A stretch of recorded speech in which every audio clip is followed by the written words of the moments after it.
الرحمن الرحیم، میں ہوں محمد زبیر احمد بھٹی اور آج ہم سیکنڈ ایئر کی غزلیات میں سے فراق گورکھ پوری کی غزل پڑھنے کے لیے جا رہے ہیں۔ فراق گورکھ پوری کہتے ہیں، اداسی بے دلی آشفتہ حالی میں کمی کب تھی، ہماری زندگی یارو ہماری زندگی کب تھی۔ اداسی، مایوسی، آشفتہ حالی، پریشان حالیں، کہتے ہیں کہ یہ زندگی ہم نے انتہائی اداس بسر کی ہے، انتہائی پریشان حال زندگی بسر کی ہے۔ یہ زندگی ہماری تو تھی ہی نہیں، یہ کسی کی خاطر ہم نے زندگی بسر کی ہے، کسی کی عطا کی ہوئی زندگی تھی جس کو ہم بسر کرتے رہیں، اس پر ہمارا کوئی بس نہیں چل رہا۔ ہم نہ تو اپنی مرضی سے زندہ ہیں اور نہ ہی ہم اپنی مرضی سے اس زندگی سے ہاتھ دھو بیٹھیں گے۔ گویا وہ فلسفہ جبر کو بڑی خوبصورت پیرائے میں بیان کرنے کی کوشش کر رہے ہیں کہ یہ زندگی انسان کے اپنے بس میں نہیں کہ وہ جس طرح چاہے اس کو بسر کرے، بلکہ زندگی کی بے شمار حقائق ایسے ہیں جو انسان کو اپنے دائرہ کار میں گھیر کر رکھتے ہیں اور انسان کو اپنی مرضی سے نہیں، ان دائرہ کار کے مطابق، ان فلسفوں کے مطابق، ان حقائق کے مطابق اپنی زندگی کے سانچے کو ڈھال کر زندگی بسر کرنا پڑتی ہے۔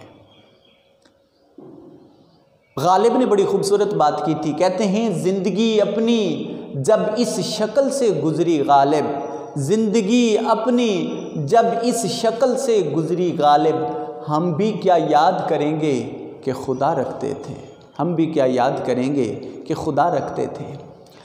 شاعر دراصل معاشرے کا حساس ترین شخص ہوتا ہے، وہ نباز معاشرہ بھی ہے، حساس معاشرہ بھی ہے اور وہ عکاس معاشرہ بھی ہے۔ جیسا محسوس کرتا ہے وہ انہی محسوسات، انہی جذبات کو، انہی لطیف محسوسات کو الفاظ کے سانچے میں ڈھال کر شاعری کے قالب میں وہ اہل معاشرہ کے سامنے پیش کر دیتا ہے۔ فراق گورکھ پوری زندگی کے بارے میں بہت سارے انمول حقائق رکھتے ہیں اور ان سے نقاب کشائی کرتے ہیں۔ ان کے نزدیک زندگی ایک مسلسل مصائب و آلام کی آماج گاہ ہے۔ زندگی جبر مسلسل کی طرح کاٹی ہے، زندگی جبر مسلسل کی طرح کاٹی ہے، جانے کس جرم کی پائی ہے سزا یاد نہیں، جانے کس جرم کی پائی ہے سزا یاد نہیں۔ الغرض وہ ان کا کہنا یہ ہے کہ زندگی اداسیوں، مایوسیوں اور پریشانیوں کی آماج کا ہے، اس سے پیچھا چھڑانا بہت مشکل ہے۔ گویا ان پریشانیوں میں، ان اداسیوں میں، ان مایوسیوں میں ہم زندگی کو نہیں گزار رہے، زندگی ہمیں گزار رہی ہے۔ بقول شاعر، میری ساری زندگی کو بے ثمر اس نے کیا، میری ساری زندگی کو بے ثمر اس نے کیا، عمر میری تھی مگر بسر اس نے کیا، عمر میری تھی مگر اس کو بسر اس نے کیا۔ دوسرا شعر ہے، کہتے ہیں علائق سے ہوں بیگانہ ولیکن اے دل غمگین، تجھے کچھ یاد تو ہوگا کسی سے دوستی کب تھی۔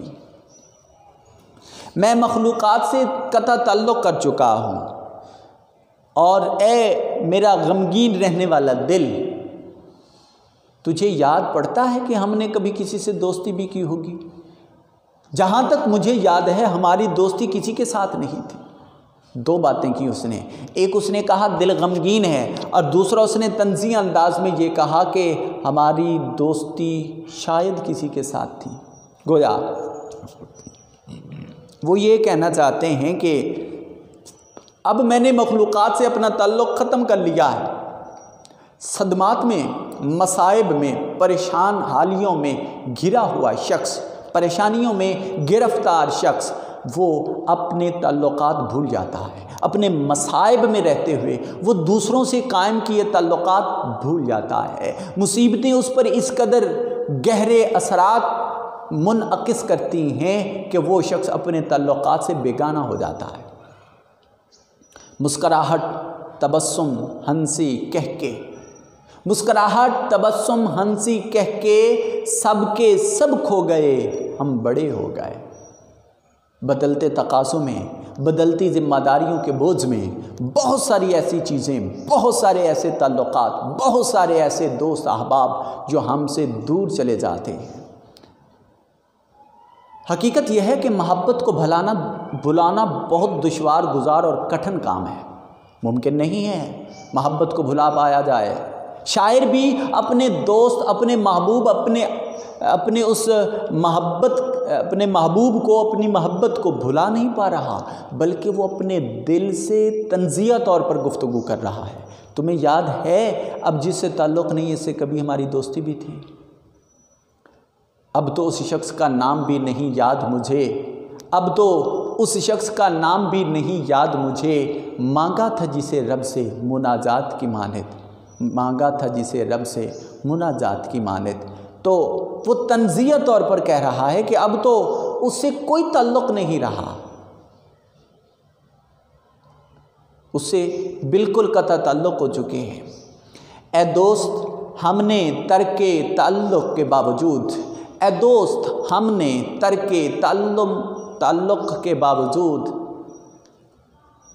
محسوس کی ہے تیری ضرورت کبھی کبھی، محسوس کی ہے تیری ضرورت کبھی کبھی۔ تیسرا شعر ہے، فراق گورکھپوری کہتے ہیں، حیات چند روزہ بھی حیات جاوداں نکلی، جو کام آئی جہاں کے وہ متاع عارضی کب تھی۔ یہ زندگی جسے ہم عارضی زندگی سمجھتے ہیں، اور یہ حقیقتاً عارضی زندگی ہے۔ قرآن مجید میں ہے، الا متاع الدنیا قلیل، دنیا کا ساز و سامان ایک بہت قلیل ہے۔ مستقر و متاع الہین، یہاں ٹھہراؤ بہت کم ہے، مستقر ایک مدت معینہ تک ہے۔ سورہ رحمان میں ہے، کل من علیہا فان، ہر چیز فنا ہو جانے والی ہے۔ قرآن میں ایک اور مقام پر ہے، کل نفس ذائقۃ الموت، ہر ذی روح شے نے موت کا ذائقہ چکھنا ہے، ہر ایک نے ختم ہو جانا ہے۔ یہ حیات چند روزہ جو ہے، جب ہم اس کو کسی عظیم کام کے لیے خرچ کرتے ہیں تو کس نے کہا کہ یہ عارضی ہے؟ یہ عارضی نہیں رہتی، یہ دائمی، مستقلی اور ہمیشہ رہنے والی زندگی میں بدل جاتی ہے۔ کب؟ جب ہم اس کو مخلوقات کے لیے زندگی بسر کرتے ہیں، جب اوروں کے لیے زندگی بسر کرتے ہیں، پھر اس وقت ہماری یہ زندگی مختصر نہیں رہتی، پھر یہ فانی نہیں رہتی، بلکہ یہ مستقل حیات جاوداں اور زندہ جاوید بن جاتی ہے۔ ہم نہیں رہتے مگر ہمارے تذکرے دنیا سے ختم نہیں ہوتے۔ احمد ندیم قاسمی صاحب نے بڑی خوبصورت بات کی تھی، کہتے ہیں، اے داور حشر مجھے تیری قسم، اے داور حشر مجھے تیری قسم، عمر بھر میں نے عبادت کی ہے، تو میرا نامہ اعمال تو دیکھ، تو میرا نامہ اعمال تو دیکھ، میں نے انسان سے محبت کی ہے، میں نے انسان سے محبت کی ہے۔ وہ محبت انسانیت انسان کو مرنے نہیں دیتی، وہ خدمت انسان کو مرنے نہیں دیتی۔ تاجدار کائنات صلی اللہ علیہ وسلم کا فرمان ہے، خیرکم من ینفع الناس، تم میں سے بہتر وہ شخص ہے جو لوگوں کو فائدہ بہم پہنچاتا ہے۔ وہ شخص جو مخلوق کے لیے زندہ رہتا ہے وہ کبھی مرتا نہیں ہے۔ اپنے لیے تو سبھی جیتے ہیں اس جہاں میں، اپنے لیے تو سبھی جیتے ہیں اس جہاں میں، ہے زندگی کا مقصد اوروں کے کام آنا، ہے زندگی کا مقصد اوروں کے کام آنا۔ وہ کہنا یہ چاہتے ہیں کہ جو زندگی ہم دوسروں کے لیے گزارتے ہیں، جو کام، جو دولت ہم دوسروں پر خرچ کرتے ہیں، یہ دونوں امور ہمیشہ رہنے والے ہیں۔ نامہ اعمال انسان کا ساتھ جاتا ہے، باقی سبھی کچھ یہیں پہ رہ جاتا ہے۔ یہ نامہ اعمال میں ہمیشہ کے ساتھی، ہمیشہ ساتھ دینے والے جو چیزیں ہیں، ان کا اضافہ کریں گے، ان کو نامہ اعمال میں ایڈ کرو گے تو زندگی فانی نہیں رہے گی، یہ زندگی فانی سے باقی میں بدل جائے گی۔ آگے بڑھتے ہیں، وہ کہتے ہیں، یہ دنیا کوئی پلٹا لینے ہی والی ہے اب شاید، حیات بے سکوں کے سر میں یہ شوریدگی کب تھی۔ بڑی زندہ جاوید، ناقابل انکار اور ایک اٹل حقیقت سے نقاب کشائی کرتے ہوئے رگھو پتی سہائے، جن کو دنیا فراق گورکھپوری کے نام سے یاد کرتی ہے۔ کہتے ہیں کہ دیکھیے جب حبس زیادہ ہوتا ہے، جب گھٹن زیادہ محسوس کی جاتی ہے تو علامت سمجھی جاتی ہے کہ شاید آندھی آنے والی ہے۔ اسی طرح اب یہ جو حالات میں ایک شوریدگی کی کیفیت آ رہی ہے، یہ جو ایک دیوانگی کی اور ہر طرف سے ایک عجیب سی فضا جو ہے وہ دیکھنے کو میسر ہے، یہ مقدر فضائیں اس بات کی طرف علامت ہیں اور اس بات کی طرف اشارہ کر رہی ہیں کہ اب حالات پہلے جیسے رہنے والے نہیں ہیں، اب حالات بدلنے والے ہیں۔ جب اس طرح کی گھٹن محسوس ہو تو پھر اس وقت حالات بدلتے ہیں۔ جب گھپ اندھیرا ہو تو اس بات کی علامت ہوتی ہے کہ جلد ہی سحر طلوع ہونے والی ہے، جلد ہی سحر طلوع ہونے والی ہے۔ بڑی خوبصورت بات کی غالباً حسرت موہانی نے کہا تھا شاید کہ دبا سکو تو صدا دباؤ، بجھا سکو تو دیے بجھاؤ، دبا سکو تو صدا دباؤ، بجھا سکو تو دیے بجھاؤ، صدا دبے گی تو حشر ہوگا، دیے بجھیں گے تو سحر ہوگی، دیے بجھیں گے تو سحر ہوگی۔ یہ شوریدگی اس بات کی علامت ہے کہ ان قریب انقلاب برپا ہونے والا، پھر زندگی کا سکون اس کے سامنے ہوگا۔ زندگی کی یہ روانی اور حرکی انقلاب کی کا پیش خیمہ ہے، زندگی کی یہ مسلسل روانی، اور اس کے ہر لمحے میں نیا کام، نیا جذبہ، نیا ولولہ اور نئے انداز اور نئے ڈھب سے زندگی کا بسر کرنا اس بات کی طرف علامت ہے کہ یہ زندگی کسی بڑے انقلاب کی جانب ہماری رہنمائی کر رہی ہے۔ یہ کائنات ابھی نہ تمام ہے شاید، یہ کائنات ابھی نہ تمام ہے شاید، کہ آ رہی ہے دمادم صدائے کن فیکون، کہ آ رہی ہے دمادم صدائے کن فیکون۔ سیکنڈ لاسٹ شعر کی جانب بڑھتے ہیں۔ فراق گورکھپوری 5ویں شعر میں کہتے ہیں، میرے نغموں نے اے دنیا غم چمکا دیا تجھ کو، میرے نغموں نے اے دنیا غم چمکا دیا تجھ کو، تیرے ظلمت قدے میں زندگی کی روشنی کب تھی۔ شاعر جس شعر میں اپنے کلام کی یا اپنی ذات کی، اپنی سوچ کی یا اپنے فکر کی، اپنے سخن کی تاریخ بیان کرے، اس کو شاعرانہ تعلی کا نام دیا جاتا ہے۔ یہاں فراق گورکھپوری کچھ ایسا ہی کرتے نظر آتے ہیں۔ وہ کہتے ہیں کہ یہ دنیا غموں کی آماجگاہ ہے، اس میں قدم قدم پر غم دامن گیر ہوتے ہیں، کبھی ذاتی غم ہے، کبھی محبوب کی طرف سے غم ہے، کبھی معاشرتی ہے، معاشی ہے، اقتصادی ہے، سیاسی ہے، بہت ساری مشکلات ہیں۔ قدم قدم پر مشکلات انسان کے لیے راستہ روک کر بیٹھی ہیں اور انسان بہت جلد گھبرا جاتا ہے، بہت جلد مغموم ہو جاتا ہے۔ کہا کہ غم میں غم رہا جب تک کہ دم میں دم رہا، غم رہا جب تک کہ دم میں دم رہا، غم کے جانے کا نہایت غم رہا۔ انسان ہر پل مغموم دکھائی دیتا ہے، مگر ایسے کیا ان غموں میں انسان کو ہمیشہ مغموم ہی زندگی بسر کر دینی ہے؟ نہیں، ایسا نہیں ہے۔ معاشرے میں کچھ ایسے افراد ضرور موجود ہوتے ہیں جو ان غموں کو پلے نہیں باندھتے اور وہ جلد از جلد ان کے ساتھ نبردآزما ہوتے ہیں، وہ ان کو غموں کو شکست فاش دے دیتے ہیں، نہ صرف اپنی زندگی کے غموں کو کم کرتے ہیں بلکہ وہ اہل معاشرہ کے تمام لوگوں کے غم ان سے دور کر دیتے ہیں۔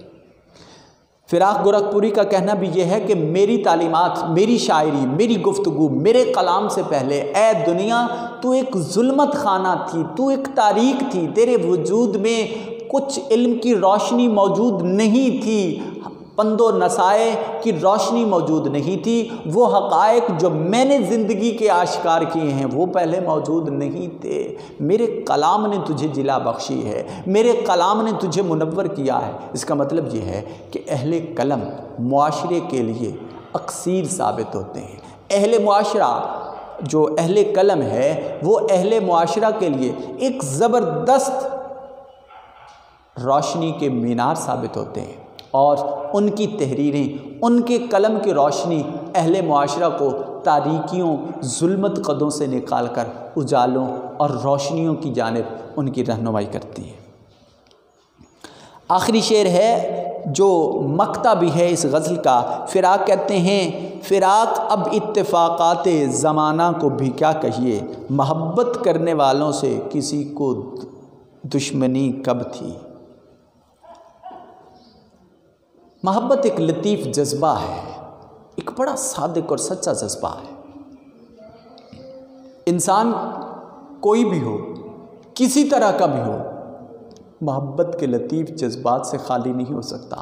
اس کا محبوب کون ہے، کیا ہے، کدھر ہے، یہ مختلف ہو سکتے ہیں، مگر یہ ایک اٹل حقیقت ہے کہ انسان محبت کے جذبات سے خالی اور عاری نہیں ہو سکتا۔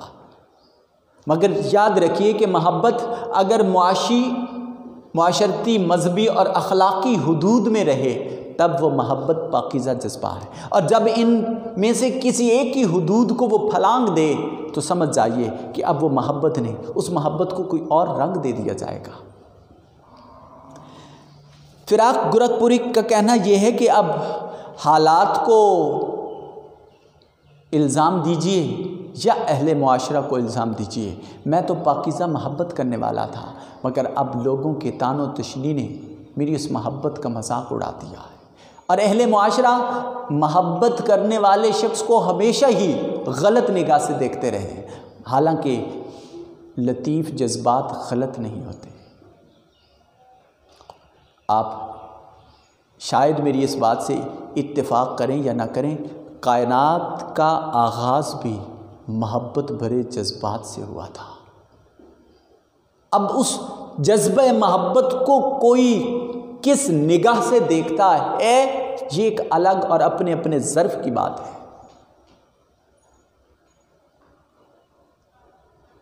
اللہ پاک، حدیث قدسی ہے، اللہ پاک ارشاد فرماتے ہیں کہ کنت کنزا مخفیہ، میں ایک مخفی خزانہ تھا، فاحببت، تو پھر مجھے محبت ہوئی، کس بات سے، انا اعرف، کہ میں پہچانا جاؤں، مجھے اس اپنی پہچان سے محبت ہوئی کہ کوئی ہو جو مجھے پہچانے، فخلقتہ محمد، پھر میں نے اپنے پیارے محبوب حضرت محمد صلی اللہ علیہ وآلہ وسلم کو تخلیق فرما دیا۔ تو محبت وہ لطیف جذبہ ہے جس سے اس نظام کائنات کا آغاز ہوا، مگر کوئی اس کو برا سمجھے وہ اس کا ظرف ہے۔ اور محبت جب لطیف جذبات پر مشتمل ہو، مذہبی، معاشرتی اور دیگر حدود میں محدود ہو، تو پھر یہ محبت انسان کو بہت اونچا مقام عطا کرتی ہے۔ مگر ہر دور میں لوگوں نے اس کو غلط سمجھا ہے، اہل معاشرہ اس پر طعن و تشنیع کرتے رہے، اس لیے کہا کہ میں نے مجنوں پہ لڑکپن میں اسد، میں نے مجنوں پہ لڑکپن میں اسد، سنگ اٹھایا تھا کہ سر یاد آیا۔ لوگ محبت بھرے جذبات کی قدر نہیں کرتے، مگر جب وہ اس محبت سے محروم ہو جاتے ہیں پھر محبت پکارتے رہتے ہیں۔ اللہ ہم سب کا حامی و ناصر ہو۔ والسلام علیکم ورحمۃ اللہ وبرکاتہ۔